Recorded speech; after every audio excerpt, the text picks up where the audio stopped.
Join the Renegade Nation on Facebook at facebook.com/TMR2112. If you were in the market to buy a house and you knew it was haunted, would you buy it?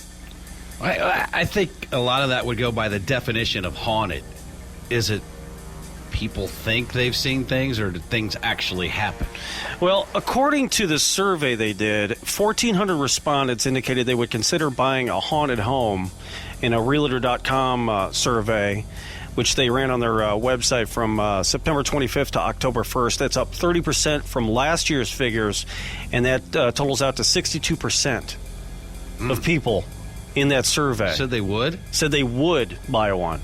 Now, Carmen Reed, it was one they thought at first it'd be a neat Halloween conversation piece, but it didn't turn out that way. Reed and her family were the basis for the 2009 horror film, The Haunting in Connecticut. Did you ever see that? I've never heard of it. In 1986, Reed and her family moved from Monticello, New York to Southington, Connecticut, where they rented an old home. The move was prompted by a need to get their son, who was battling Hodgkin's disease, closer to the University of Connecticut Health Center at Farmington, where he was receiving treatment.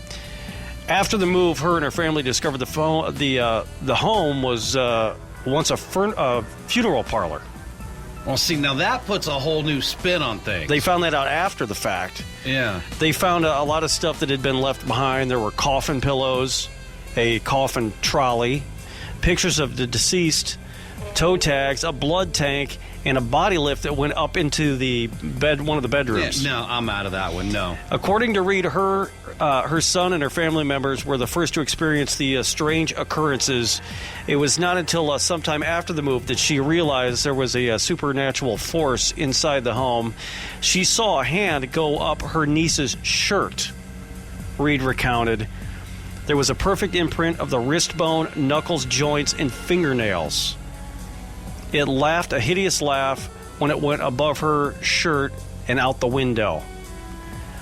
She scooped her up and ran into the dining room and then called the Catholic Church, which then came over and did some stuff. But there was a number of horrific events that occurred in the house when they were there. They would hear popcorn popping and would smell it, but they'd go into the kitchen and they couldn't find it. Yeah, I mean, just when I find out it's an old funeral home, I'm not sticking around for the rest of that stuff to happen. Yeah, right. There's a difference in what a house that people say is haunted or say paranormal things go on in Right. and a funeral home. Right. There's a big difference. They'd be downstairs doing laundry. She would hear footsteps or someone calling Mom, but when she looked, no one was there. A phone would be heard ringing in the basement where the mortuary used to be, but there was no phone down there. They would put dishes on the table, and then they would appear back in the cabinet after they were already on the table. No. But she didn't see them move or float back. They just would never be on the table. And then she got goosebumps and the heebie-jeebies in the house all the time. She would see something out of the corner of her eye scurry across the floor. There wouldn't be anything there. They eventually left the home, but they had the Catholic Church come in to cleanse the place. And the exact details of the alleged cleansing are unknown. But, all right, so if you were that person and you found out it was a mortuary, yeah, I would be out of there. I wouldn't even go in there. I mean, if I heard it was haunted, no way. They could have the house, whatever I got in it. I'm not going back. I'm not. Because that's like borderline poltergeist activity. If they're moving stuff around. You know, it's probably not right, but I get the creeps going in a funeral home anyway. Well, yeah. I don't like it. I mean, I went to one a couple weeks ago. That's the first time I've been in years. Even if you somehow had to live there. No, there's no having. I got a car. Well, let's just say that you had to live there for a couple weeks, and then you say, you know what, I can tough this out for a couple weeks, and you go in there and you hear this phone ringing in the basement, and there's no phone down there. Man, I am out of there. Yeah, no way. I mean, I told you earlier, I worked at a place where there was the ghost, Harry, and nobody passed on the information to new people, and all the new people would see the ghost right after 9-10 o'clock at night, just perusing the hallways. No way, everybody man. described it the same way, so it had to be real. You know what I'm saying? Yeah. It had to be. It wasn't a figment of your imagination. Not everybody would imagine it the same way. But this is, you learn to live with it. He never bothered anything. Things didn't mysteriously fly moving off the around, walls yeah. or anything. Yeah. No. But this is just freaky. No, I'm not. I would never.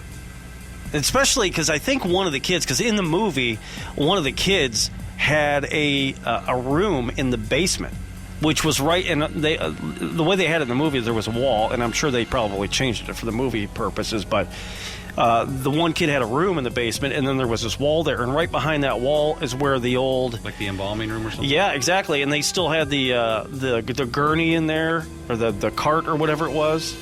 What do they call it? The coffin trolley. And they had the blood tanks and all the other stuff was still in there. Man, I'd be out of there. It's freaking me out just hearing it. I would run out of there so fast. No way, man. It's not happening. Oh, that just messes you up, though. And I'm not a big, huge believer in paranormal activity. But you've actually seen a ghost, though. Yeah, I know. But about all the other stuff, like the phones ringing and stuff like that, I'm not a huge believer in that. So if that did happen, yeah, you couldn't count the seconds I would be out of the house. It's my wife, her mom, who's passed away, but she lived in this house that her mom, my wife's mom's mom, lived in, and her mom's passed, right? And after she passed, like every so often, the doorbell would just ring for no reason. The doorbell hadn't worked in years, but it just would ring. And you go out there and push the button and do everything you can, try to get it to ring. It would not ring. It just would just ring out of the clear blue sky for no reason whatsoever. You could probably find a logical explanation for something like that, like maybe two wires or touching. Right. But when a phone's ringing, that's not even there. Yeah. That's a totally different animal. Yeah, that's true. You know what I mean? Something like that, you could probably find at least something enough that you would believe that's what was causing it. Well, that doorbell thing, there was no power or anything hooked up to it. But when there's popcorn popping and you smell it and there's no popcorn? Yeah. When a phone's ringing that doesn't exist? Right. Or you hear somebody laugh. If you see an outline of a wrist and a knuckle on the inside of a T-shirt, and you hear this laughing, you're like, dude, I'm out of here. All right. I grew up 2 doors down from a funeral home. We used to, as kids, the kids that lived there, along with me and my brothers, we'd actually go downstairs where they did their embalming mat and open up the caskets while the bodies were in there. Why would you do such a thing? I don't know. Young, stupid, immature. Was there anything that ever happened? Did you ever see any ghosts or anything like that? Yeah, the house went up for sale and another family moved in there. The funeral home moved out, but I mean, nothing. Never seen nothing. But now, I'm not going to lie, I've seen some stuff since then, not at that house. Like, what kind of things have you seen? I've seen, like, I don't want to say a ghost, but, like, I'm the guy you guys talk to, the garbage guy. Right. I've been up around different cemeteries, 3, 4 o'clock in the morning, and I was, Lord is my witness. I've seen what looks to be somebody looking at me or something looking at me. I can turn my lights on and there's not a damn thing there. It's freaky, man. Well, that's when I hit the accelerator. I believe in them. Yeah, anything's possible in the world.